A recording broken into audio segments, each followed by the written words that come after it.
As chairman of the Pan-European Political Party Identity and Democracy, I would first like to thank Miklos Shanto and Matt Schlatt for their hospitality. The CPAC meetings here in Budapest are invaluable because they are sublimely symbolize on the European continent that the challenges we face are transatlantic challenges. Our conservative alliance, anchored in common struggle against the globalists, is an alliance for what used to be called the Free West after the fall of the Soviet Union.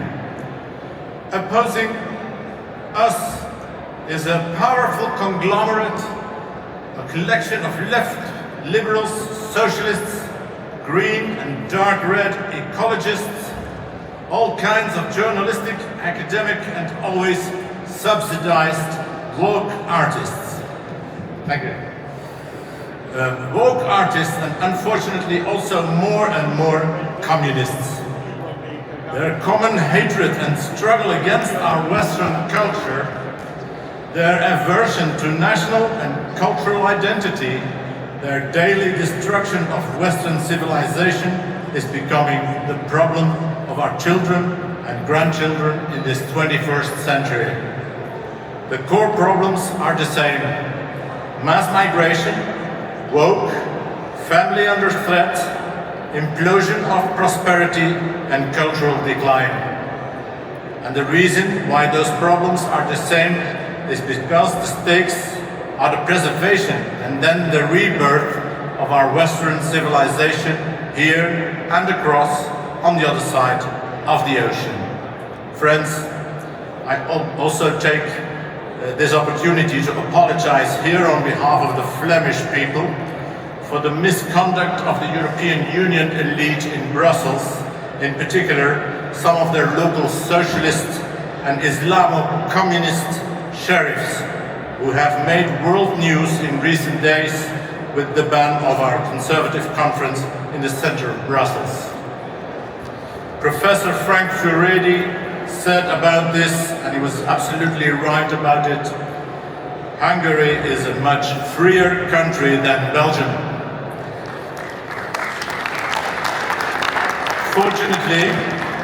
Fortunately, we have been able to quickly correct that misconduct because we will never bow, listen to me carefully, we will never bow to a restriction of our right to freedom of expression. But yet, it was a good reminder of the fact that Brussels, the capital of the European Union, and by extension the entire Belgian kingdom, is an unsafe area, an unsafe territory for people who are not politically correct. Never trust Belgium and never trust the Brussels authorities. They rule as perhaps the worst of all woke regimes in the West. Don't forget and please accept the apologies of the Flemish people who also have to live under this Belgian regime. Dear friends, last year I stood here on this stage and I stressed the need of unity. Starting our journey of resistance can only be useful if we do this together. The opponents, this multipolar army of neoliberalism, is overwhelming, but it is not too big to fail. What I meant then and now even more is the following. We here on this side of the Atlantic Ocean face an important challenge this year and in the coming weeks, namely the elections to the European Parliament. Our dream is a victory for the conservative forces, a victory big enough to send Ursula von der Leyen's Commission home without a return ticket. As a representative of the ID group, of the Identity and Democracy group in the European Parliament, I say our hope and our dream, our willingness to, is the big group, a group preferably with ECR and Fidesz together. But even without a big group, at least let us act with a common program. And the program is the same as that of our friends in the United States for their upcoming elections, and it is MAGA and MEGA, Make America and Make Europe Great Again.